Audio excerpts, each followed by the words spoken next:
Please join me in re-welcoming Adam Pennington. And thank you to Katie for giving me a second to switch gears there. So I just know this is unfortunate for our online audience, but if I get a quick show of hands for how many of you are operationally using pre-attack today? It's 2? Okay. So I was actually a little curious how that would go.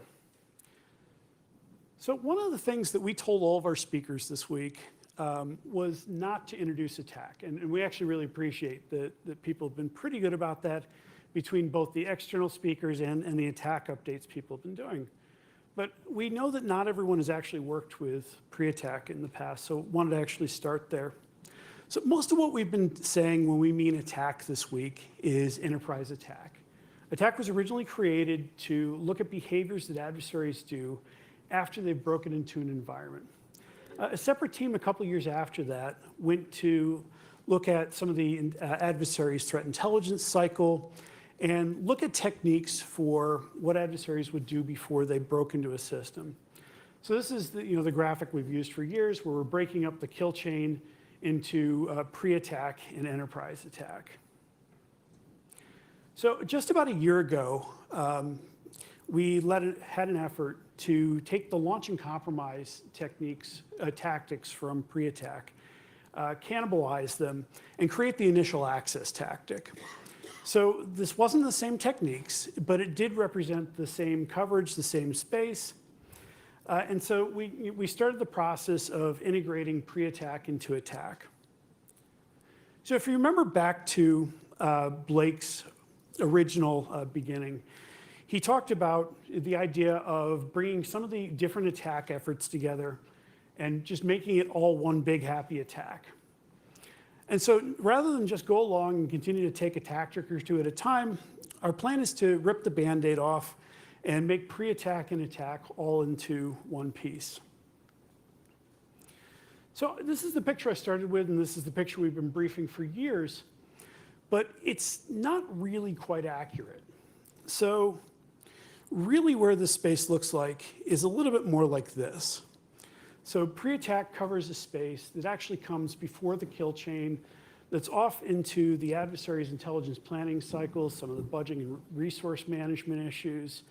And so it's a bit left of the kill chain.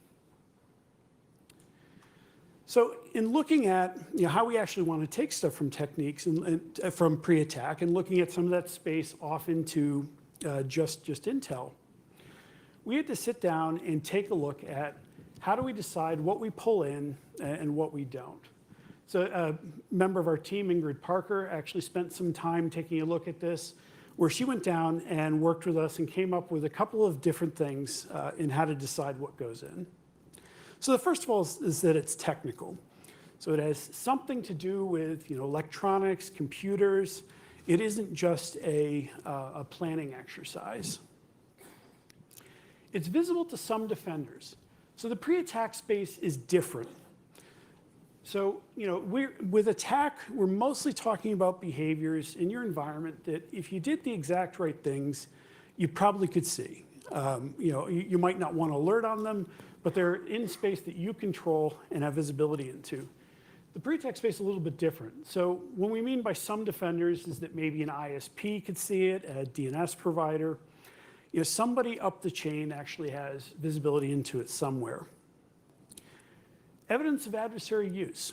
So when pre-ATT&CK was originally written, there really was not much out there talking about things that happened before intrusions. So one of the things that's helped the last couple of years is things like indictments. There have been a number of reports out and other threat intelligence companies as well that have talked a lot more about adversary preparation of getting ready for going into intrusion. So I haven't actually shown pre-ATT&CK matrix yet, but so if you haven't seen pre-ATT&CK before, it actually looks somewhat like ATT&CK. It's got tactics across the top, techniques down the side. And so this yellow here is that sort of intelligence space. These are things like priority definition planning, thinking about getting ready for an intrusion. And so we think that those don't really fall into the three standards I just set down. So looking across the rest of it, we realized that it actually divides up pretty nicely into two different sections. So we've got the red, the green, and the blue. So we've got this intelligence planning that we're calling at a scope, reconnaissance, which we'd be making into a new tactic in enterprise attack, and resource development. And so to give you an idea what these look like. So I couldn't put the word draft on here many more times and still have this slide render well. So I want to make sure that shows up in the background of your screenshots. These are absolutely not the final technique names. They will change, not they might change. But so reconnaissance is very focused on the victim. So it's focused on gathering information on the victim itself, gathering information on individuals within the victim, and sort of what everything around the victim's landscape looks like.